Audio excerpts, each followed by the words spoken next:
So even if you watch this and do nothing else, you will be ready for talk around the water cooler. You're welcome.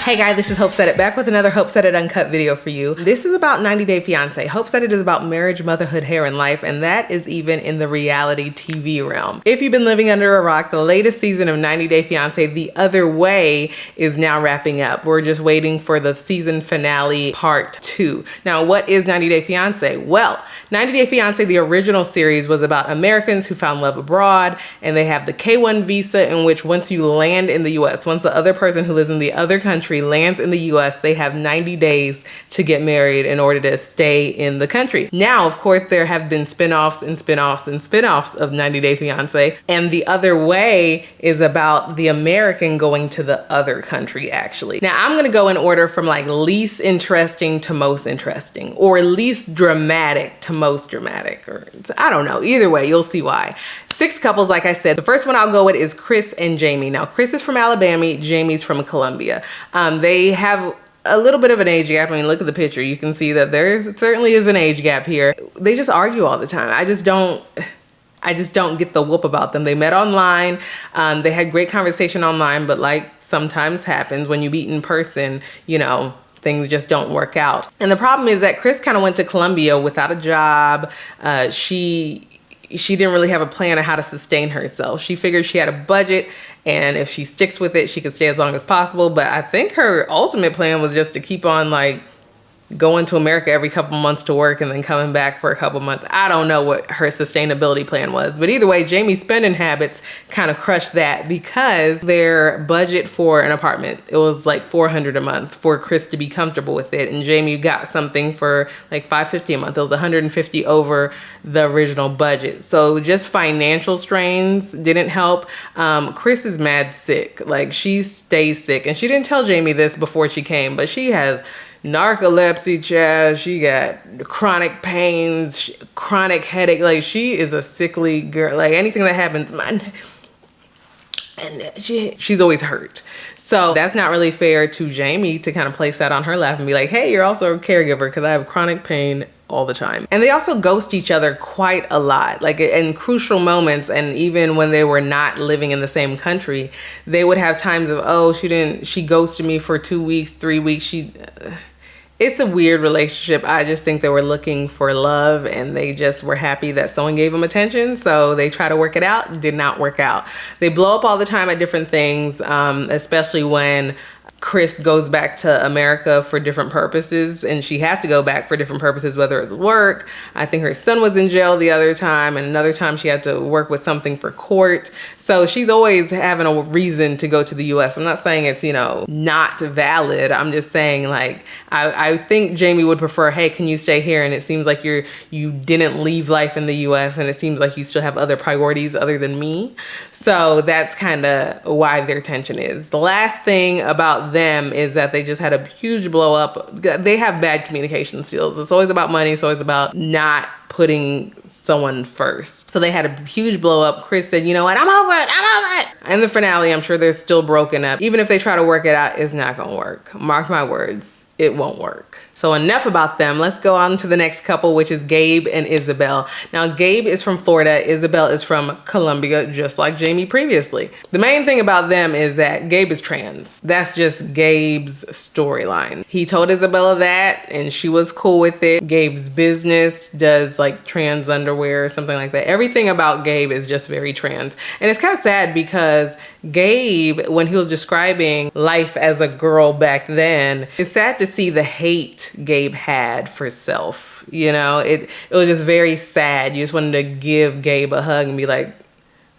my goodness, you just seem like you're very uncomfortable. And that was just very crushing to see. But other than that, there's no drama there. They'll seem like they'll be okay, at least like drama wise. They don't fight or anything like that. The big, ooh, what's gonna happen part is just that Gabe then had to tell Isabel's parents. And they were kind of, you know, shocked at first, but then they were like, oh, okay. And they attended the wedding. And then Gabe's sister and mom, they didn't know that Gabe was engaged and about to get married. So he went back to the US to let them know that and invite them to the wedding. She's like protective, comes from a place to know whomever you're with, I don't like them, and they have to really prove themselves. So she was kind of drama and just very at first. I think that died down, but then something happened the night before the wedding, and then Gabe's sister decided not to come. So that was kind of the drama of it, to where it's like, wow, she didn't come, man. She came all the way to Colombia, didn't even come to your wedding. For the reunion, there's not gonna be drama surrounding there. If anything, Gabe's trying to find drama with other people, inserting like his views on other people.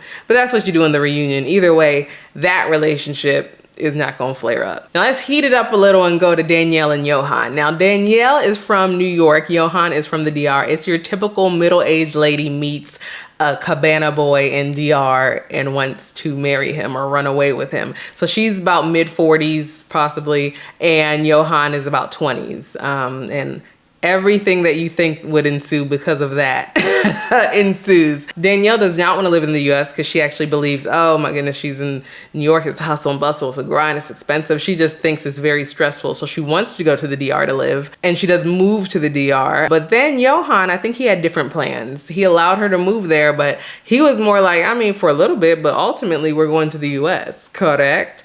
And Danielle's like, heck no, we're not. But they eventually compromised and said, hey, at least let's stay in the DR for a year, see what happens. Because Yohan's just convinced that work is only in America and he can't do anything in the DR. He tried to meet, butcher company. He doesn't have any business sense. It just obvious that he's just go with the flow and, hey, you have the money, old lady, right? Yohan is also very machismo, and it's hard because you have this mature-ish lady who's then trying to kind of tell you what to do, but you're like, I'm the man. And she's all like, I lived more than you. It's a whole thing. The biggest conflict they had is that her ex-boyfriend came to the DR, and she was like, oh, that's great. We're actually friends, and let's, hang out. Let's do this. And Yohan was like, that's not what we do. If you're an ex, you're an ex, and I shouldn't see you. And Danielle's like, no, we're actually friends now. No one's really in the right or wrong here. It was just an issue that they never saw eye to eye with. Like, I can see why Yohan would be like, what are you doing? Even if I don't want you to see your ex, you're gonna do it anyway. And Danielle's like, listen, we're literally platonic. And if you saw them interact, you would know that, it's pretty platonic, it seems like. But Yohan's jealousy was just not gonna have that happen. That's really where the downfall went. I think he started acting childish and petty and just really disrespected, because he was shocked that, wow, you would really, he's that important to you that you would be like, I'll make my husband mad and meet you anyways. So that's their breaking point. On last check, they are still married, but very much separated. And will that work out? I don't think so, unless she sucks it up and gets Yohan to the US or something, because it just doesn't seem to be working out with their personalities even. And he doesn't seem like he's gonna have a sustainable something to work with. Looking at him, you'd be like, well, duh, Danielle, aren't you the sugar mama? But she's not trying to be, but it's odd because we're definitely like, no, you're sugar mama. Now let's get to Jen and Rishi. Jen is like as bland as can be and from Oklahoma, and Rishi is from India. Now think of Jen and Samit. When I tell you this is like the exact same story from the past seasons. She's older. She went to India, saw Rishi in a hotel lobby, and apparently it was love at first sight. So they kept dating, Rishi eventually proposed, and so they're engaged. When we meet them, they are engaged. Thing is, they've been engaged for like 3 years, and Rishi never told his parents about, having a girlfriend. They're still trying to find suitors for him because it's India, and I think predominantly it's going to be an arranged marriage. So the story about them is that Jen's like, hey, are you gonna tell them about me? And he's like, yes, no, we'll do it when the stars align. When this happens, when there is always pushback, because it's a traditional family and family trumps all. Just like you saw with Jen and Samit, it's the same thing. Rishi is trying to maneuver, my parents this, my parents that, what would they think? What would they that? Went to an astrologer talking about the sun aligning and this, and we can't do it now. Do it when the sun aligns in 3 months, to tell them, Rishi, if the moon and the sun and the stars and the whole galaxies are right straight up, you still will not get the blessing of your mama for that. They're going back and forth, and Rishi's parents know of her, but they don't really know her intentions. They're kind of like, hey, what's this white lady doing in our country? But whatever, that's my son's friend. They don't know that she permanently lived in India for that purpose because she's engaged to their son. So Jen is basically sick of being a secret. And so she hires her own translator with her friends who visited from the US. And she has to sit down with her parents, because if she didn't have a translator, Rishi would, you know, if he's a translator, he's just gonna make stuff up and he's gonna act like he translated it and not say the right thing. So she said, no, that's cool. I have my own translator. And so basically they went ahead and told Rishi's parents, like, I'm engaged to him. Like, I'm his girl. Taken aback. Rishi's parents were taken aback, but they eventually were like, okay, if that's what you like. But what happened was they didn't know how old Jen was. So later, when they were like, oh, Rishi, you should have told us and this and that, and what's your plan, and how old is she again? And he said 46, 47, and they were like, absolutely not. No, sir. We want grandchildren, and that one right there is past her prime. So that's when they had to have like a sorrowful goodbye and, oh, this is horrible and we don't want it to work, and don't waste each other's time. Ultimately, they could work. I really think that Rishi is just struggling. He's struggling with a traditional background of, oh, like, I listen to my parents and, you know, tradition, and arrange, and I want my parents. It won't work if my parents do not like you. And Jen, I mean, she can't turn back the hands of time. She's just old. Than they want her to be. So at the end of the season, basically, you know, she moved back and was just like, hey, this is not gonna work. They basically broke up. I think they'll give it another chance, and I think they literally will be like a Jen and Samit. I think that they'll just keep on being like, hey, you a mama's boy or you my boy? Like, I don't think it's the last of them. I just don't think it's a smart idea if you know you're gonna listen to your parents and they don't like her. Now we're getting to my favorite couple, Nicole and Mahmoud. Nicole's from California, your typical bright-eyed, you know, valley girl looking self. And then Mahmoud, he's Muslim. Now, I don't know why these girls get into these relationships not knowing the Islamic cultures, not knowing what being Muslim means, but they just say, I do, and we'll just hope for the best. You need to reverse that. Do your homework, know what you're getting into, and then proceed. So Nicole was already on a spiritual tour. She went to Egypt on a spiritual tour. That's where she met Mahmoud in a fabric store or something on one of her last days. It was like, again, love at first sight. He proposed like the very same day. It was crazy. And I think it just went from there. She said yes and this and that. Will you denounce your religion and do everything Muslim? Yes, I will. Love ya. And then she thought, and she was like, oh, I really didn't know what I was doing. She was kind of dialing it back a little. This is her second try at the other way, I think. She wasn't on the show before, but I think she moved to Egypt and tried it out and then went back to America. So this time that we're getting introduced to Nicole Mahmoud is her second try, being like, okay, now that I got myself together, now that I kind of know who I am more, let me move to Egypt for real this time. So the problem they have is that now that she's back, she kind of found herself. She's like, no, I'm not wearing a hijab. I'll wear what I want. I'll be respectful and modest, but I'm not wearing all that you're wanting me to wear. So it's almost a bait and switch. I'm not gonna lie. Like, Nicole, I feel you, you know, if you feel restrictive and all that other stuff, cool. But you baited and switched Mahmoud, as long as you admit that. Because now Mahmoud's like, I thought you said you wanted to be Muslim. Like, you said you'll learn X, Y, Z. And she's like, yeah, no, I'm gonna keep my hair out, give you a little shoulder, and that's what you get. So they argue a lot about those little things, like, yo, that shirt, those pants you're wearing it. Oh, what are you wearing to the pool? It's like, oh my God, Mahmoud. You have to understand that this is a Cali girl you got. And I get it, you're a Muslim man, and she knew that. But there just needs to be some kind of compromise. But again, Nicole did bait and switch. So you can kind of see both sides of the story there. Now, what you can't see both sides of the story of is that Mahmoud had the nerve to flirt, I guess, with other people online. You know, I don't think he did anything, but it was just like, oh, are you home yet? Oh, what's going on? Nice picture, things like that. And then Nicole found it and was just like, what are you doing? So, you know, he's not 100% in the right and everything too. They suck at communication. They can't talk without having an argument, especially if it's about religion or what they need to do. So that's a problem. And the last thing from them from the season is that Nicole said, yeah, I can't do this Egypt thing again.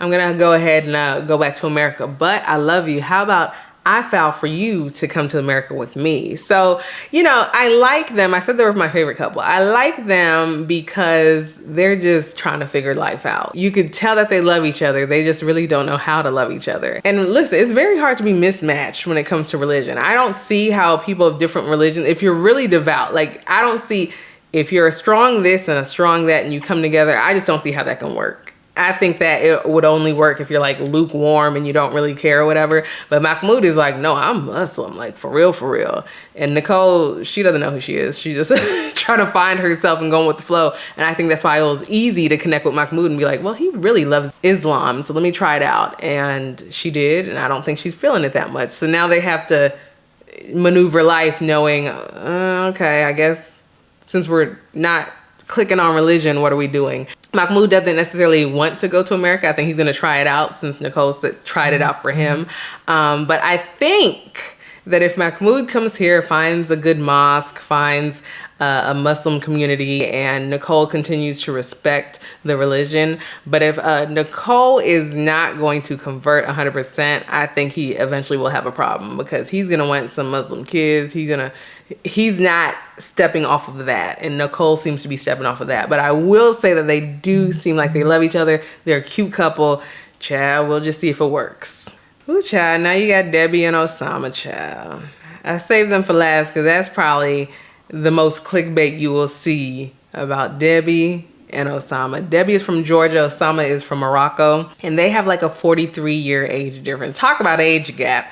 I mean, you could understand 30, 40, 45, 30, you know, 20 something and 60 something. Now that's a generation apart. Okay. Like that's legit a generation apart. Just hearing it, you would be like, oh, I already know how this is going to end, child. And I know why they got together, but look at the picture.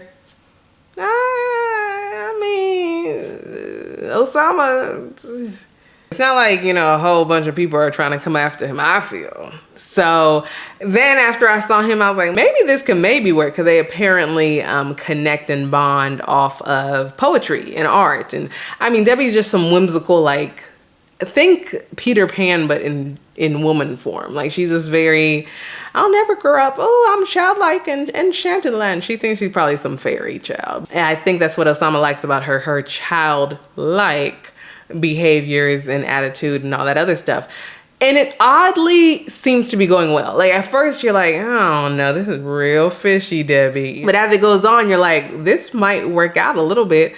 Oh, but then Oussama drops the bomb. Okay, so she goes to meet his family. And oddly enough, I thought it was going to be like a Jen and Rishi type thing to where I'm like, child, they're going to be like, who is this old lady in our living room? No, she's maybe 2 years younger than Oussama's dad, but they were like, cool, no problem. So that was kind of my first red flag. Like this traditional Moroccan family doesn't care that their 20-something-year-old son is dating a 60-something-year-old woman. What's the catch? And then you can kind of tell with the conversation that they're having that, oh, they think you're taking Oussama back to America. So I think they didn't care because they're like, child, if that's what he has to do to go to America and hopefully take us with him, then that's what we'll do. Debbie kind of pieces it together and realizes, do they think that, no, I moved here. My stuff is here. We're moving here. You already know that. Like I'm here permanently. And so I don't know, they blew up. They had a conversation a couple days afterward, and he was like ultimatum style. He said, are we or are we not going to America? Okay, then we're done. What? I mean, 180. This is not what they talked about at all. Now, I think they probably had miscommunication, and she was like, oh, I'm coming there. Did he know forever? I don't know if he knew that she was going to be there forever. But either way, you know, if she's packing all her stuff, it's not just 3 months or whatever. His argument is that he's a poet. He loves the art. And in America, they value the arts more than in Morocco. He said it was a dying profession in Morocco. And he's an artist at heart. He has to live. Don't kill him. But the way he went about it was all wrong. I think that it was a little tricky. I think he was like, oh, crap. Like, she's trying to move here. All we have to do is figure out and get married or something like that, and I'll maneuver the rest. And that kind of blew up in his face. So, and he was like very mad about it. It wasn't like, hey, oops, my bad. It was like, well, you know, the wolf came out, so what's it gonna be? We going to the US or not? And what I like about Debbie is that she said, no, gosh. And she said, I'm going back on the next thing smoking. She was back in the US so quickly. And he tried to apologize to her and all of that. And she was like, no, it's too late. Your true colors have been shown. So big ups to Debbie for that. I mean, she should have known not to mess with a little 20-something-year-old. But at least when she saw it, she did the right thing immediately and tried to, you know, get that together. In the reunion, they're still arguing. Debbie has not picked up any of Oussama's calls or anything like that. Now, Debbie's son's all mad. I mean, Debbie's son's like 30-something, 40-something, and he's all like, you're a user, Oussama's gonna have to do something dramatic for it to work, but I doubt it. I think that's another one bites the dust. So really, who do we have that's gonna last? Probably Gabe and Isabel. I hope Nicole and Mahmoud, but they have to get on the same page, and I don't know if they will. And then, wow, is that it? Yeah.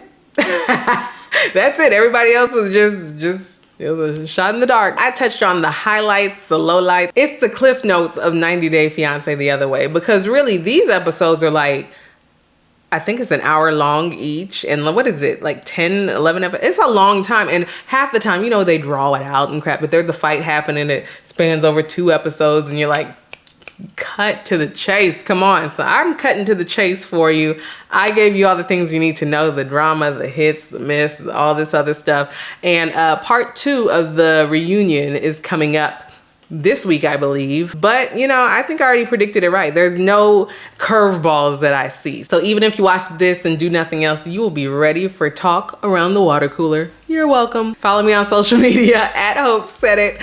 On Facebook, Instagram, TikTok, Twitter, child. Just follow anything and I'll be there at Hope Said It. Stay tuned for next week. Ladies, especially single ladies, this one is for you. That's all I can say. That's all I can say. I'll see you next time. Bye. I'm like mad close. Not that I have chip paint.